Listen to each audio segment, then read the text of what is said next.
All right. How are all of yous doing? Now,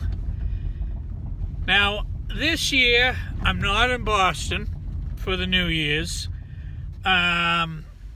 Actually, I don't know that I'm actually going to be doing anything for first night.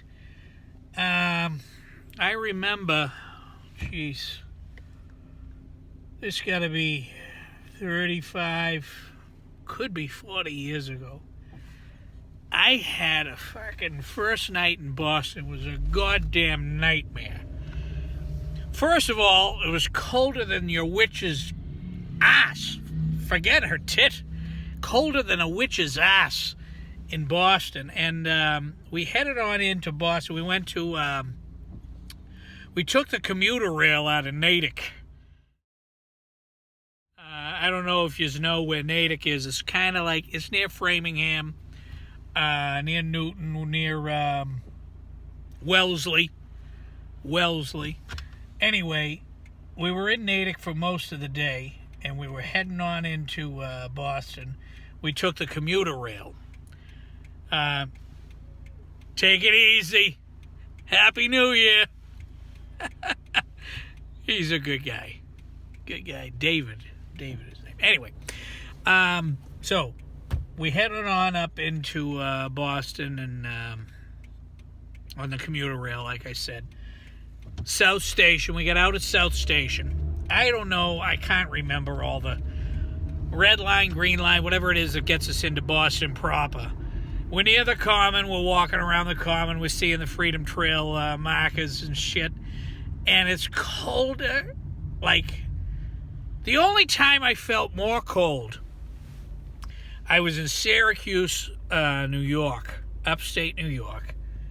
And it was so fucking cold that year. This is years later after that god-awful first night New Year's. Yeah, so I'm in Syracuse, New York. It's so fucking cold there. You would, if you walked out of any building and you had even the slightest bit of mucus in your nose, it would freeze and crystallize in your fucking nose.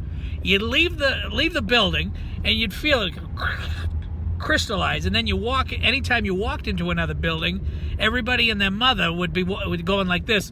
They're doing like a one finger white snot wipe when the crystallized mucus would thaw upon entering a building. Now that's fucking cold. Okay, it wasn't that cold this night in first night way back when. Of course, it was cold. It was fucking cold. Anyhow, I'm there with this girl, and I am head over heels for this girl, for this broad. I am out of my fucking mind for this broad. And long story short, by the end of the night, she's hooking up with somebody else. My life, my whole fucking world is in the shitter. It's fucking New Year's. Fucking everybody's singing Auld Lang Syne, and this guy is playing fucking tonsil hockey with the woman I'm fucking crazy for.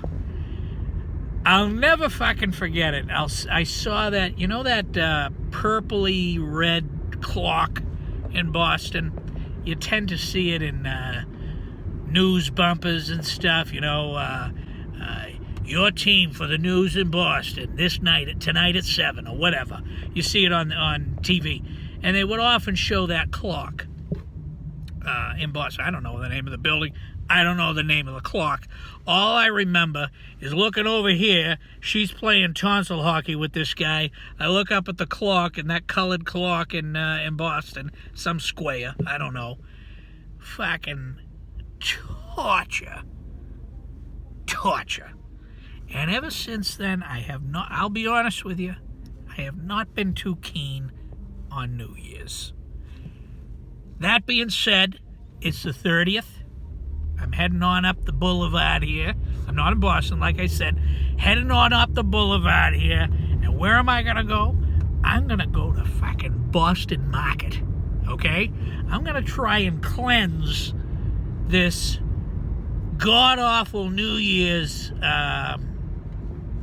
memory with a fucking turkey carver sandwich. I'm gonna get a turkey carver sandwich. I'm gonna get two. I'm gonna get one for today and one for tomorrow, and I'm gonna eat it tomorrow night at midnight. Auld Lang Syne, me, the ball dropping in Times Square, and a fucking turkey carver from Boston Market. And maybe I'm gonna have a 2020 worth celebrating. And to all of yous, Happy New Year to all of yous. Set your resolutions and keep them, because 2020 is a year that not only is 2020 hindsight, 2020 is foresight. And I wish yous all the best. Thanks a lot.